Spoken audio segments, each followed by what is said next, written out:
আসসালামু আলাইকুম। সকালের নাস্তায় আমাদের প্রতিদিনই সবারই প্রায় পরোটা থাকে।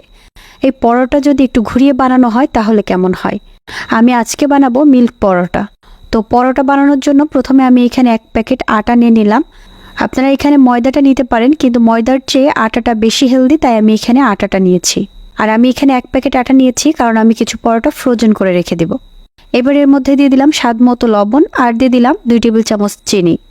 ঘি দিয়ে দিলাম 2 টেবিল চামচ মতো। এবার এগুলো ভালো করে কিছুক্ষণ সময় ধরে মিশিয়ে নিব। মিশিয়ে নেওয়ার পর এর মধ্যে দিয়ে দিলাম 1 কাপ পরিমাণ লিকুইড দুধ, আরও দিয়ে দিলাম 1/2 কাপ পরিমাণ নর্মাল পানি। আর দুধটাও কিন্তু ঠান্ডা দুধ নিয়েছি। এখন এগুলো ভালো করে মিশিয়ে একটা ডো তৈরি করে নিব। পরোটার খামিরটা ভালোভাবে মথে নেওয়ার পর এবার এটাকে ঢাকনা দিয়ে আধা ঘন্টার জন্য রেস্টে রেখে দিব।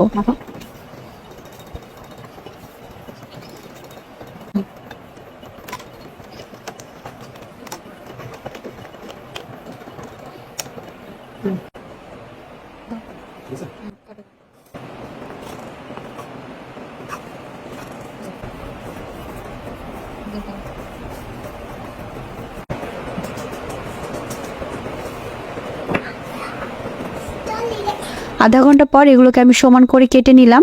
আর যতটুকু পর্যন্ত পাতলা করা যায় ঠিক ততটুকু পর্যন্তই প্রথমে একটা পাতলা রুটির মতো বেলে নিব।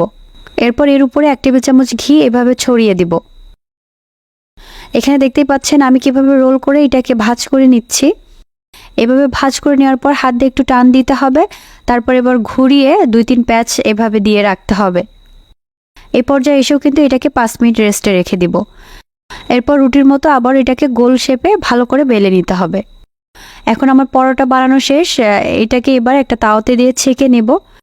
আর প্রথমেই কিন্তু আমি তাওয়াতে কোনো ঘি বা তেল দিব না, নর্মালি এপিট ওপিট করে প্রথমে একবার ছেঁকে নিব। তারপর এখানে 1 টেবিল চামচ মতো ঘি দিয়ে এপিট ওপিট করে আবারও কিছুক্ষণ লালচে হওয়া পর্যন্ত ভেজে নিব। আর এইভাবে পরোটা বানালে কিন্তু পরোটাটা অনেক হেলদি হয় এবং খেতেও কিন্তু অনেক মজার হয়। আর এটার স্বাদ কিন্তু নর্মাল পরোটার থেকে একটু ডিফারেন্ট হয়। আপনারা চাইলে বাসায় এটা ট্রাই করে দেখতে পারেন। তো এখানে আমি একটা পরোটা আপনাদেরকে ভেজে দেখিয়েছি। আর বাকি 17 থেকে 18টা পরোটা আমি ফ্রোজেন করে রেখে দিব। আর ফ্রোজেন করার জন্য আমি একটা বক্স নিয়ে নিয়েছি। এর মাঝখানে প্রথমে একটা পলিথিন কেটে দিয়ে দিলাম।